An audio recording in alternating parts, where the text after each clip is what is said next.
Hello दोस्तों, स्वागत है आप सबका हमारे इस चैनल टेक मंत्रा पे। दोस्तों, जैसा कि आप जानते हैं कि मैं आप लोगों के लिए फाइनेंस से रिलेटेड, बैंकिंग से रिलेटेड वीडियो बनाता रहता हूं और आप लोग उसे काफ़ी पसंद भी कर रहे हैं। आप सबसे अनुरोध है कि हमारे वीडियो को देखिए और उसका लाभ उठाइए। दोस्तों, अगर आपने अभी तक हमारे इस चैनल को सब्सक्राइब नहीं किया है तो आपसे अनुरोध रहेगा कि चैनल को सब्सक्राइब कर लीजिए और ज़्यादा से ज़्यादा लोगों को इसे शेयर करिए।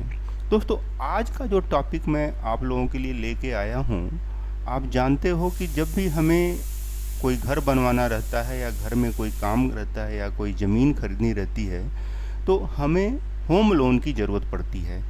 और जब भी होम लोन का नाम आता है उसमें दो बैंक, जो इंडिया के जो दो बैंक हैं, जो पीएनबी और एसबीआई, इस पे हमारा ध्यान जाता है। अब आज का जो वीडियो है, अगर आप वीडियो में अंत तक बने रहेंगे तो आपको ये पूरी तरह से समझ में आ जाएगा कि हमें होम लोन के लिए एसबीआई के ब्रांच में जाना है या पीएनबी के ब्रांच में जाना है। इन दोनों बैंक में से किसको अप्रोच करना है, ये जानकारी आपको अच्छे से हो जाएगी। तो ये वीडियो मैं उसी लिए बना रहा हूँ ताकि आपको समझ में आ जाए कि एसबीआई अच्छा है या पीएनबी अच्छा है और आप अच्छे से डिसीजन ले सकें, क्योंकि लोन ये लंबे समय के लिए होता है दोस्तों। क्योंकि लोन लोग लेते हैं तो जाहिर तौर पे 10 साल के लिए, 15 साल, 20 साल के लिए अमूमन लोग लोन लेते हैं। और आप अगर किसी बैंक के साथ फंस गए तो फिर उससे बाहर आना एक मुश्किल काम हो जाता है। ये एक रिलेशनशिप लंबे समय का होता है, इसलिए शुरुआत में ही जब हम लोन के लिए अप्लाई करने जाएं तो ये पूरी तरह से आश्वस्त हो जाएं कि जिस बैंक में हमने लोन के लिए अप्लाई किया है वो बैंक अच्छा है या नहीं। तो ये वीडियो आपके बड़े काम का होने वाला है, वीडियो को स्किप मत करिए और अंत तक देखिए। दोस्तों, चलिए शुरू करते हैं और बताते हैं आपको कि एसबीआई और पीएनबी में क्या फ़र्क है और दोनों में से हमें किस में जाना चाहिए। तो वीडियो को शुरू करते। सबसे पहली चीज़ कि लोन आप एसबीआई में किस किस तरह का लोन ले सकते हैं, होम लोन ले सकते हैं। तो यहाँ पे दिया हुआ है, स्टेट बैंक में आप होम घर खरीदना चाहते हैं, बना बनाए घर, या घर को बनवाना चाहते हैं, या घर टूट फूट गया है उसे आप दुरुस्त करना चाहते हैं, या प्लाट के लिए, इन सब के लिए आप स्टेट बैंक में ये लोन ले सकते हैं। अगर आप पीएनबी के लिए जाते हैं तो सेम चीज़, वही चीज़ है। यहाँ पे भी लोन का जो अमाउंट रहेगा वो आपका एसबीआई में 5 लाख से 10 करोड़ तक का लोन ले सकते हैं। और ये लेकिन पीएनबी में एक लिमिटेशन है, यहाँ पे दिया हुआ है कि 1 करोड़ तक का लोन आप ले सकते हैं। मिनिमम जो लोन टेन्योर है इसमें भी 30 साल है और पीएनबी में भी 30 साल। तो ये दोनों तो सेम है।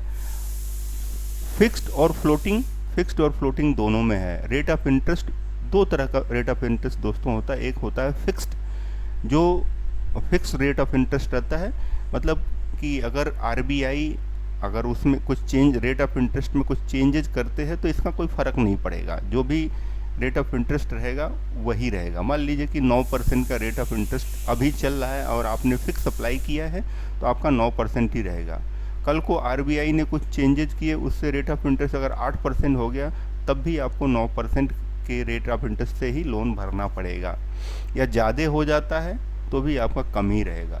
तो वो फिक्स हो गया। और फ्लोटिंग में क्या रहता है कि आरबीआई के रूल के अनुसार जो है लोन का जो इंटरेस्ट होता है वो कम और ज़्यादा होता रहता है। तो ये दो तरह के लोन होते हैं। तो ये भी एक इम्पॉर्टेंट पॉइंट है कि आप जो है जब भी लोन के लिए अप्लाई करें तो फिक्स लोन के लिए अप्लाई करना चाहते हैं या फ्लोटिंग के लिए अप्लाई करना चाहते हैं, ये कन्फ्यूजन रहता है। तो ये दोनों का अंतर मैंने बता दिया। अप्लीकेंट कौन कौन लोन के लिए अप्लाई कर सकता है? एक तो सैलरीड लोग कर सकते हैं और सेल्फ एम्प्लॉयड लोग कर सकते हैं, प्रोफेशनल, नॉन प्रोफेशनल्स भी कर सकते हैं एसबीआई में। लेकिन पीएनबी में ऐसा नहीं है। पीएनबी में दो तरह का है, या तो सैलरीड या सेल्फ एम्प्लॉयड लोग ही कर सकते हैं। प्रोसेसिंग फीस की बात करें तो दोनों में सेम ही है, 0.35 दोनों में सेम है। इंटरेस्ट रेट की बात करें तो आप एसबीआई में देखेंगे तो 6.80 per annum rate of interest है, लेकिन थोड़ा सा कम है पीएनबी में, आपका 6.55। लेकिन दोनों में ईएमआई जो है सेम ही आ रहा है, 662, 1 लाख का जो है ईएमआई 662 ही आएगा। एज क्या होनी चाहिए? एज जो है 18 से 70 साल के बीच के लोग कर सकते हैं, दोनों में सेम है।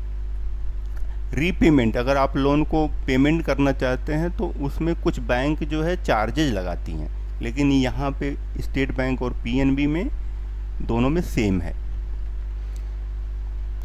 कुछ बेनिफिट जो है, जो आप सब जानते हैं कि रेट ऑफ इंटरेस्ट इनका जो है सबसे कम है, तो ये सबसे इम्पोर्टेंट चीज़ है कि दोनों में रेट ऑफ इंटरेस्ट कम है। और इंटरेस्ट जो है एसबीआई में calculated on daily reducing balance, मतलब अगर मान लीजिए आपने 1 लाख का लोन लिया, उसमें से 1000 भर दिया, तो आपको जो नेक्स्ट मंथ का जो इंटरेस्ट पे करना रहेगा वो 99,000 पे ही करना रहेगा।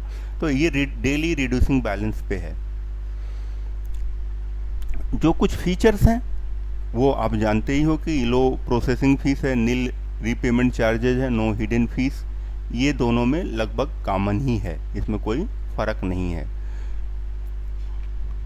पॉपुलर होम लोन प्रोडक्ट देखेंगे तो एसबीआई में जो होम लोन प्रोडक्ट हैं, SBI regular home loan, SBI balance transfer, तो ये यहाँ पे थोड़ा सा डिफरेंस है कि इनके पास जो है जो प्रोडक्ट हैं एसबीआई में वो थोड़े ज़्यादा हैं, लोन के अलग अलग टाइप के प्रोडक्ट हैं वो थोड़े ज़्यादा हैं, बट पीएनबी में थोड़ा सा कम है। ये एक थोड़ा डिफरेंस दोनों में दिख रहा है। अभी तक का जो था वो लगभग कॉमन ही है, लेकिन एसबीआई और पीएनबी में एसबीआई के पास जो होम लोन के प्रोडक्ट हैं वो थोड़े ज़्यादा हैं, ताकि आपको ज़्यादा ऑप्शन मिलेगा चूज करने के लिए, और पीएनबी में थोड़ा कम है। और बाकी प्रोसेसिंग ओमेंस के लिए ये जो कंसेशन है वो 0.05 का है, वो दोनों में कॉमन है। तो इस तरीके से अगर आप देखें तो दोनों लगभग सेम ही दिख रहा है, एसबीआई और पीएनबी एकदम सेम ही दिख रहा है। जरा सा जो फ़र्क है वो रेट ऑफ इंटरेस्ट का थोड़ा सा, यहाँ पे 6.80 है एसबीआई में, यहाँ पे 6.5 है। और दूसरा जो फ़र्क दिख रहा है वो एसबीआई के, इनके पास प्रोडक्ट होम लोन के जो प्रोडक्ट हैं कई टाइप के होम लोन हैं, और पीएनबी में थोड़े से कम हैं। ओवरऑल अगर देखें तो दोनों मिलता जुलता है, दोनों एक दूसरे से मिलते जुलते हैं, स्टेट बैंक और पीएनबी। दोस्तों मुझे अभी यहाँ पे डिसीजन आपको लेने हैं, लगभग दोनों के एक ही जैसे कॉन्सेप्ट हैं, दोनों का एक ही जैसा है, पीएनबी और एसबीआई का डिसीजन तो आपको लेना है, बट मिलता जुलता दोनों का एक ही जैसा है। आप दोनों बैंक में से किसी भी बैंक में आप डिसीजन ले सकते हैं, दोनों इंडिया के टॉप लेवल के बैंक हैं, और दोनों में से आप किसी भी बैंक में जा सकते हैं। दोस्तों अगर वीडियो आपको अच्छा लगता है, इस वीडियो में इतना ही। अगर आपको वीडियो अच्छा लगता है तो आप वीडियो को ज़रूर शेयर करिए, लाइक और सब्सक्राइब करिए। अगले वीडियो में हम कुछ और बैंक के होम लोन को कंपेयर करेंगे, जिससे आपको और आसानी होगी उसे चूज करने और समझने में।